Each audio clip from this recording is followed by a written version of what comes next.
So guys, আপনি কি আপনার হোয়াটসঅ্যাপে কোনো রিংটোন অ্যাড করতে চান বা আপনি যে মেসেজ অপশনটা আছে সেখানে কি কোনো রিংটোন অ্যাড করতে চান, তাহলে কিন্তু আজকের ভিডিওটা আপনাদের জন্য। আজকের ভিডিওতে আমি আপনাদের দেখিয়ে দেবো কিভাবে আপনাদের হোয়াটসঅ্যাপে যখন কেউ মেসেজ করবে তখন কিন্তু একটা রিংটোন বেজে উঠবে বা একটা টোন সিলেক্ট হয়ে যাবে। তো এই কাজটা জানতে হলে দেখতে থাকুন এই ভিডিওটা প্রথম থেকে শেষ পর্যন্ত। তো আপনি দেখছেন ইউটিউব মিডিয়া, আমি আছি শরীফ। আসুন বন্ধুরা, বেশি দেরি না করে শুরু করা আজকের মূল ভিডিওটা। আপনি যদি এখন পর্যন্ত এই ভিডিওতে একটি লাইক না দিয়ে থাকেন, একটি লাইক করে দিন। আর পাশে থাকা এখান থেকে লাল সাবস্ক্রাইব বাটনটিতে একটি ক্লিক করে দিন। সাবস্ক্রাইব বাটনে ক্লিক করার পরে ফ্রেন্ড এখানে দেখেন নোটিফিকেশন বাটনে ক্লিক করে অলে ক্লিক করে দিবেন। আপনি যখন অলে ক্লিক করে দিবেন, আমরা যখন নিত্য নতুন ভিডিও আপলোড করব সবার আগে কিন্তু আপনার ফোনে চলে যাবে।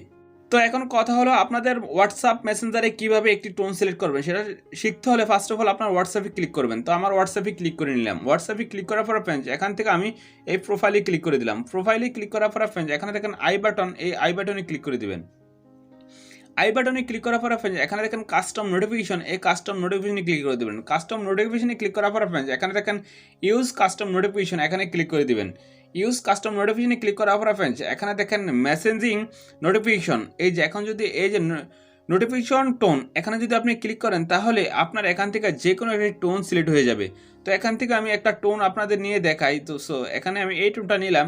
টোনটা নেওয়ার পর এখন যদি ওকেতে ক্লিক করে দেই তাহলে কিন্তু কেউ যদি আমার হোয়াটসঅ্যাপে মেসেজ করে তাহলে কিন্তু এই টোনটা বেজে উঠবে। তো অনেকের হোয়াটসঅ্যাপে দেখবেন এইসব টোন বেজে উঠে, তো অনেকে কিন্তু চেষ্টা করে, তারা কিন্তু পারে না। বাট আজকের ভিডিওটা আপনি দেখার পরে কিন্তু অতি সহজেই করতে পারবেন আপনার হোয়াটসঅ্যাপে।